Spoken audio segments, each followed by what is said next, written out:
Hello everyone, welcome to Chemshala. आज की class में हम क्लास 12th का चैप्टर 1 सॉलिड स्टेट आगे बढ़ाएंगे। तो जैसा कि हमने लास्ट क्लास में ये देखा था कि जो सॉलिड्स हैं वो दो टाइप के होते हैं, amorphous and crystalline. And also the crystalline solids are in fact the true solids. इसीलिए अब जो भी हम आगे का चैप्टर पूरा पढ़ेंगे वो हमारा क्रिस्टलाइन सॉलिड्स पे ही बेस्ड होगा। तो आज की क्लास में हम क्रिस्टलाइन सॉलिड्स का जो फर्दर क्लासिफिकेशन है, जो उसके टाइप्स होते हैं, वो हम स्टडी करेंगे। तो स्टार्ट करते हैं। Crystalline solids are broadly classified into 4 categories.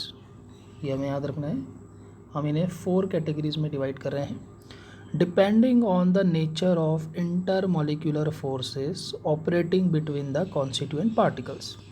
यानी कि अगर हमारे पास कोई सॉलिड है तो उसमें जो उसके कॉन्स्टिट्यूएंट पार्टिकल्स है, इनके बीच में ये जो फोर्स ऑफ अट्रैक्शन है, ये फोर्स ऑफ अट्रैक्शन का क्या नेचर है, वो किस टाइप का है, इस पर बेस्ड हम क्रिस्टलाइन सॉलिड्स को 4 कैटेगरीज में डिवाइड करते हैं। तो ये पूरा डेटा टेबल के फॉर्म में आपके सामने है, एक एक करके हम देखते हैं। पहले कॉलम में हम देख रहे हैं टाइप ऑफ सॉलिड, दूसरे में उस सॉलिड के जो कॉन्स्टिट्यूएंट पार्टिकल्स हैं वो किस फॉर्म में प्रेजेंट होते हैं, जैसे कि एटम्स, मॉलिक्यूल्स या आयंस, वो हम देखेंगे।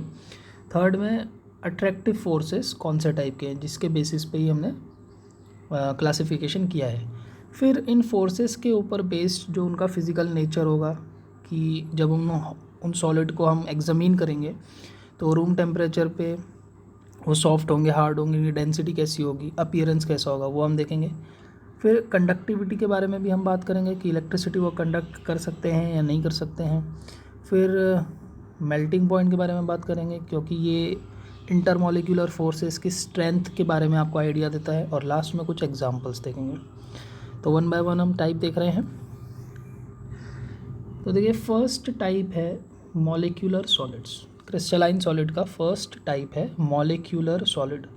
तो नाम से ही पता चल रहा है कि ये ऐसे सॉलिड्स हैं जिसमें इंडिविजुअल जो पार्टिकल्स है वो पूरा की पूरा मॉलिक्यूल है। ठीक है, जैसे कि अगर मेरे सामने एक सॉलिड रखा हुआ है तो उसमें जो एक एक पार्टिकल हम देखेंगे जिनसे मिलकर वो सॉलिड बना है, तो इसमें हर पार्टिकल, ये जो हमने ड्रॉ किया है, ये पूरा एक मॉलिक्यूल होगा अपने आप में। तो ऐसे बहुत सारे मॉलिक्यूल्स 3 डायमेंशनली अरेंज होंगे और उससे सॉलिड बनेगा, उनको कहते हैं मॉलिक्यूलर सॉलिड। अभी जो मॉलिक्यूलर सॉलिड्स हैं ये फर्दर 3 कैटेगरी में डिवाइडेड है डिपेंडिंग ऑन कि ये मॉलिक्यूल्स का नेचर क्या है। तो नाम से ही हमें पता चल रहा है कि अगर मॉलिक्यूल्स नॉन पोलर हैं कम्प्लीटली तो उसको हम कहेंगे नॉन पोलर मॉलिक्यूलर सॉलिड। यानी मॉलिक्यूलर सॉलिड्स को भी हमने फर्दर 3 कैटेगरी में डिवाइड किया है। तो पहली कैटेगरी है नॉन पोलर मॉलिक्यूलर सॉलिड। तो जैसा कि नाम सजेस्ट कर रहा है, क्योंकि मॉलिक्यूल्स नॉन पोलर है तो डेफिनेटली इन मॉलिक्यूल्स के बीच में जो इंटरमॉलिक्यूलर फोर्सेज होंगे वो कौन से होंगे, डिस्पर्जन या लंडन। ये हमने क्लास 11th में अच्छे से पढ़ा है कि नॉन पोलर मॉलिक्यूल्स के बीच में लंडन फोर्सेस होते हैं। और ये क्योंकि सबसे वीक फोर्सेस हैं, इसीलिए ये सॉलिड्स रूम टेम्परेचर पे काफ़ी सॉफ्ट होंगे, डेंसिटी कम होगी। और क्योंकि नॉन पोलर है, कोई चार्जेस नहीं है और ना ही चार्जेस मूव कर पा रहे हैं, इसलिए ये इंसुलेटर होते हैं। मेल्टिंग पॉइंट की बात की जाए तो अभी हमने जैसे कहा कि फोर्सेस क्योंकि वीक है, सॉफ्ट है, इसलिए इनका मेल्टिंग पॉइंट कंपैरेटिवली बाकी सॉलिड्स के कंपैरेटिवली काफ़ी कम होता है। और जितने भी नॉन पोलर मॉलिक्यूल्स हैं वो सब इसके एग्जांपल में आएंगे, जैसे कि आर्गन। जब आर्गन सॉलिड फॉर्म में एग्जिस्ट करेगी तो वो नॉन पोलर मॉलिक्यूलर सॉलिड कहलाएगी। CCl4H2 I2CO2 ये सब नॉन पोलर मॉलिक्यूल्स है। तो ये पहला सब टाइप था मॉलिक्यूलर का। इसी तरह से दूसरा है पोलर। तो पोलर मॉलिक्यूलर सॉलिड्स का मतलब है जहाँ पर इंडिविजुअल मॉलिक्यूल्स जो है वो पोलर मॉलिक्यूल्स हैं, और इसलिए उनके बीच में जो इंटरमॉलिक्यूलर फोर्सेस होगा वो होगा डायपोल डायपोल। और क्योंकि dipole dipole interaction dispersion force से थोड़ा सा स्ट्रॉन्ग होता है, इसलिए रहेंगे तो ये सॉफ्ट ही, बट इनका मेल्टिंग पॉइंट थोड़ा सा ज़्यादा रहेगा, इसलिए हमने वेरी लो की जगह लो लिखा है। और यहाँ पर भी क्योंकि देखिए पोलर में पार्शियल चार्जेस तो हैं, लेकिन वो चार्जेस मूवेबल नहीं हो, अपनी जगह फिक्स है, इसीलिए ये भी इंसुलेटर होते हैं, इलेक्ट्रिसिटी कंडक्ट नहीं करते। तो इसमें सारे जो पोलर सॉलिड्स होंगे, पोलर मॉलिक्यूल्स होंगे, वो इसमें एग्जाम्पल में आते हैं। लास्ट है स्पेशल कैटेगरी हाइड्रोजन बॉन्डेड। तो लास्ट ईयर हमने हाइड्रोजन बॉन्ड के बारे में अच्छे से जाना था कि स्पेशल कंडीशन होती है हाइड्रोजन बॉन्ड बनने की, अगर F fluorine, O oxygen, N nitrogen, ये 3 एलिमेंट्स में से कोई प्रेजेंट हो, ठीक है। तो ऐसे मॉलिक्यूल जिनके बीच में हाइड्रोजन बॉन्डिंग हो सकती है वो हाइड्रोजन बॉन्डेड मॉलिक्यूलर सॉलिड्स कहलाते हैं।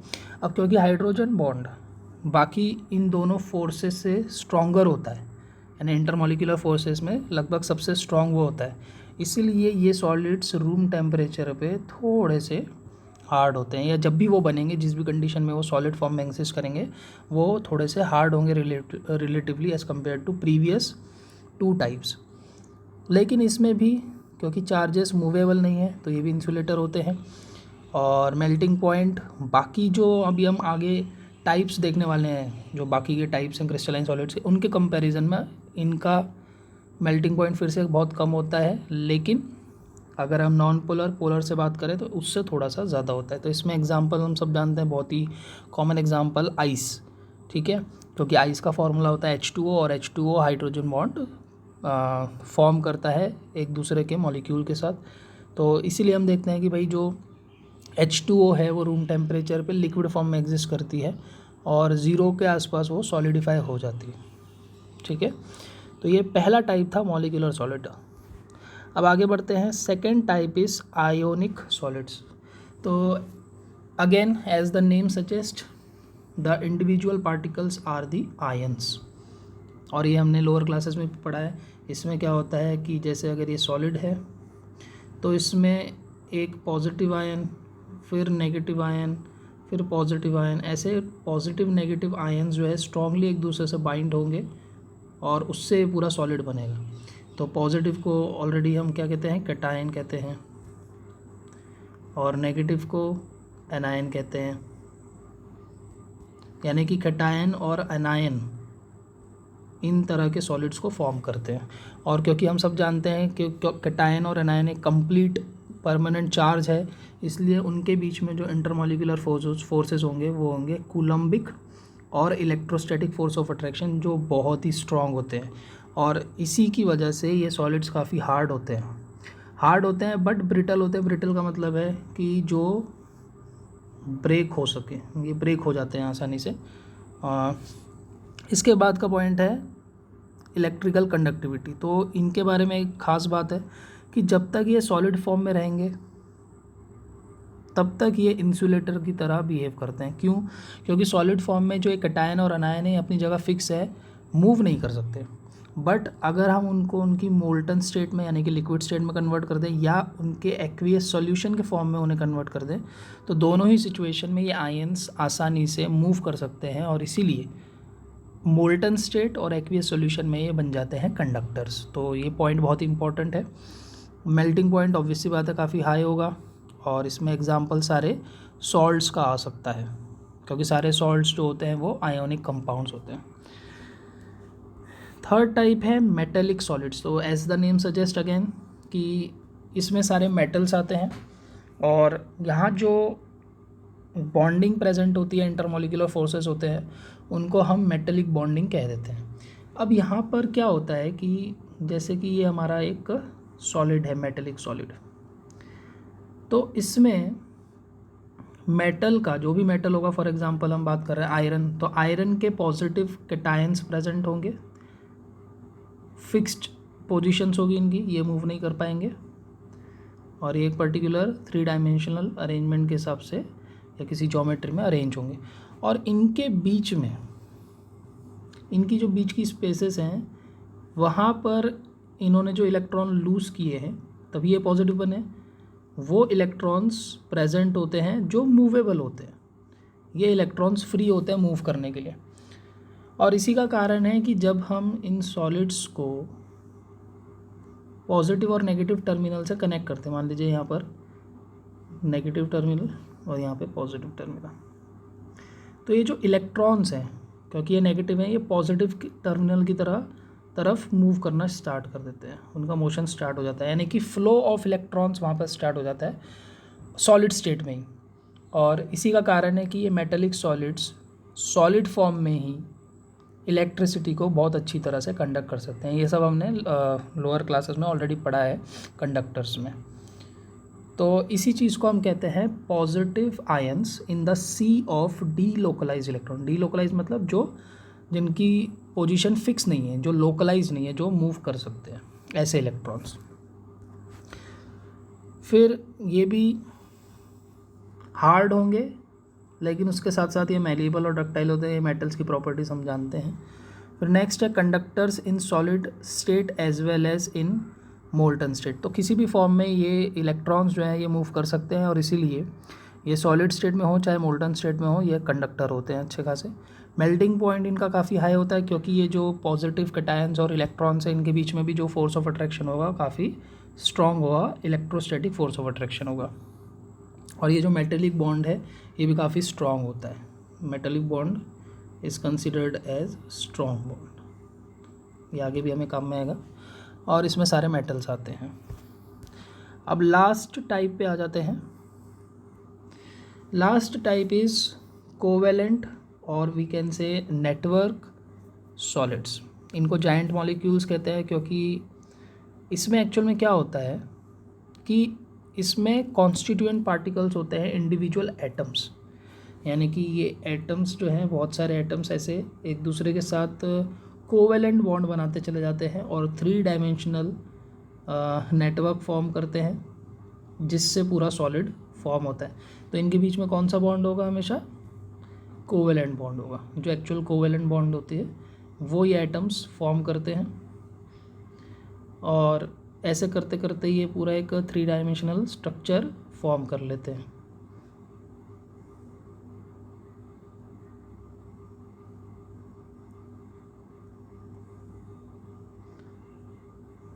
ठीक है, इसीलिए हम कह रहे हैं कि ये जायंट मॉलिक्यूल्स है, क्योंकि एटम्स से जब बहुत सारे एटम्स कोवेलेंटली बॉन्डेड होते हैं और उससे पूरा एक स्ट्रक्चर बनता है, उसको हम मॉलिक्यूल ही कहेंगे। तो इस केस में जो मॉलिक्यूल बनता है वो काफ़ी बड़ी साइज़ का होता है, इसलिए इसको जायंट मॉलिक्यूल्स कहते हैं। तो पहले जैसे हमने बताया कि यहाँ पर जो इंटरमॉलिक्यूलर फोर्सेस होंगे या जो बॉन्ड होंगे एक दूसरे के साथ, जो ये एटम्स बना रहे हैं, वो एक्चुअल कोवेलेंट बॉन्ड होते हैं। और क्योंकि 3 डायमेंशनल नेटवर्क है, इसीलिए ये सॉलिड्स हार्ड होते हैं, और क्योंकि यहाँ पर किसी तरह का कोई चार्ज नहीं है, ये इंसुलेटर होंगे, मेल्टिंग पॉइंट काफ़ी ज़्यादा होगा। तो इसके एग्जांपल जो है पहचानने का तरीका ये है कि इसमें सिलिकॉन और कार्बन से रिलेटेड एग्जांपल्स ज़्यादा आते हैं, क्योंकि इनके अंदर लार्ज मॉलिक्यूल्स बनाने की टेंडेंसी होती है, जिसको हमने लोअर क्लासेस में पढ़ा है, जिसको हम कहते हैं कैटिनेशन। तो जिन एलिमेंट्स में कैटिनेशन की प्रॉपर्टी ज़्यादा होगी वही ऐसे टाइप के सॉलिड्स ज़्यादा आसानी से फॉर्म कर सकते हैं। यहाँ पर आपको एक एक्सेप्शन है, वो अच्छे से स्टडी करना है, क्योंकि एक्सेप्शन चीज़ें एग्ज़ाम में जनरली आती है, और वो एक्सेप्शन है ग्रेफाइट का। तो सब जानते हैं कि जो ग्रेफाइट है वो कार्बन है एक्चुअल में, और इसमें कार्बन हेक्सागोनल रिंग्स बनाता है और एक प्लेनर स्ट्रक्चर बनाता है, जिसको हम कहते हैं लेयर। और एक लेयर और दूसरी लेयर जो है, ऐसी बहुत सारी लेयर्स वो एक दूसरे के ऊपर स्टैकिंग फॉर्म में बनाता है। इसका मतलब क्या है कि जैसे ये एक हेक्सागन बन गया, फिर एक और हेक्सागन इसी के साथ बनेगा, फिर एक हेक्सागन यहाँ बनेगा, ऐसे बहुत सारे हेक्सागन कंटिन्यूस मैनर में बनते बनते बनते यहाँ पर एक लेयर बनती है, और ऐसी बहुत सारी लेयर नीचे भी ऊपर भी ये बनाते चले जाते हैं। और इन लेयर्स के बीच में जो ये फोर्सेस होते हैं काफ़ी वीक फोर्सेस होते हैं, जिस वजह से क्या होता है कि ये लेयर एक दूसरे के ऊपर आसानी से स्लाइड कर सकती है, और इसी वजह से ये ग्रेफाइट को सॉफ्ट बनाती है। और क्योंकि हमने पढ़ा है कि यहाँ पर कार्बन जो है 3 ही बॉन्ड बना रहा है, देखिए 1, 2 और 3। इसका मतलब है कार्बन का एक जो 4th इलेक्ट्रॉन है, क्योंकि कार्बन की वैलेंस शेल में 4 इलेक्ट्रॉन होते हैं, तो कार्बन का जो 4th वैलेंस इलेक्ट्रॉन है वो फ्री होता है मूव करने के लिए, जिसको हमने अभी थोड़ी देर पहले कहा था डीलोकलाइज्ड इलेक्ट्रॉन। तो जितने भी कार्बन एटम्स है, सबका एक एक इलेक्ट्रॉन आसानी से यहाँ पर मूव कर सकता है और इलेक्ट्रिसिटी को कंडक्ट कर सकता है। इसीलिए एक्सेप्ट ग्रेफाइट, बाकी सारे जो कोवेलेंट सॉलिड्स हैं वो इंसुलेटर है, बट ग्रेफाइट होता है कंडक्टर। तो ये आपको याद रखना है।